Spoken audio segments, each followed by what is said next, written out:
Welcome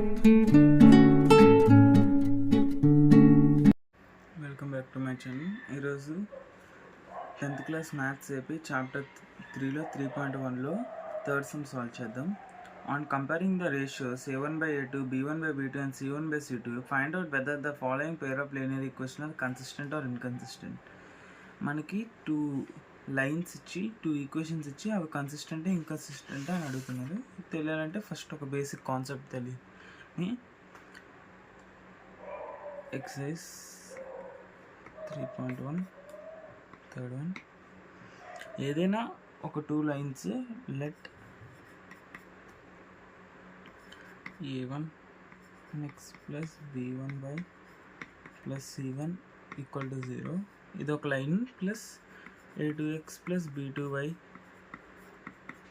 plus c2 equal to 0 అనే 2 equations ఇచ్చారనుకో, మనకి ఇందులో 3 కేసెస్ ఉంటాయి. అందులో a1/a2 is not equal to b1/b2 అయితే అప్పుడు ఆ లైన్స్ కన్సిస్టెంట్.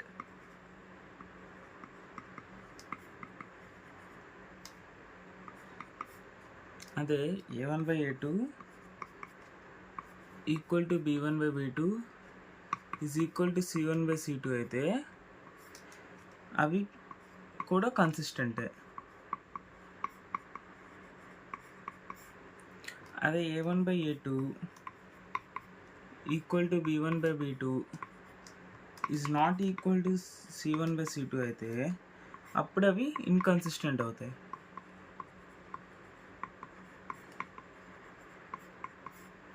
దీన్ని బట్టి మనం వాళ్ళు ఇచ్చిన 2 ఈక్వేషన్ని a1x plus b1y plus c1 equal to 0, a2x plus b2y plus c2 equal to 0తో కంపేర్ చేసుకొని చేస్తే మనకు ఆన్సర్ వచ్చేస్తుంది. ఓకే, థర్డ్ రౌండ్లో ఫస్ట్ క్వశ్చన్ సాల్వ్ చేద్దాం. Third round first question. 3x plus 2y equal to 4, 2x minus 3y equal to 7. 3x plus 2y equal to 5, 2x minus 3y equal to 7. 3x plus 2y equal to 5ని మనం ఇలా కూడా రాసుకోవచ్చు. 3x plus 2y minus 5 equal to 0, 2x minus 3y minus 7 equal to 0 అని రాసుకోవచ్చు. ఇప్పుడు ఈ ఇచ్చిన ఈక్వేషన్ని a1x plus b1y plus c1 equal to 0, a2x plus b2y plus c2 equal to 0తో కంపేర్ చేసుకుంటే మనకి ఏమొస్తుంది? a1 equal to 3, b1 equal to 2, c1 equal to minus 5, a2 equal to 2, b2 equal to minus 3, c2 equal to minus 7 వస్తుంది. ఇప్పుడు check చేసుకుంటే మనకి a1/a2 ఎంత వస్తుంది? a1/a2 equal to 3/2, b1/b2 equal to 2/-3. అంటే మనకి ఏ కేసు a1/a2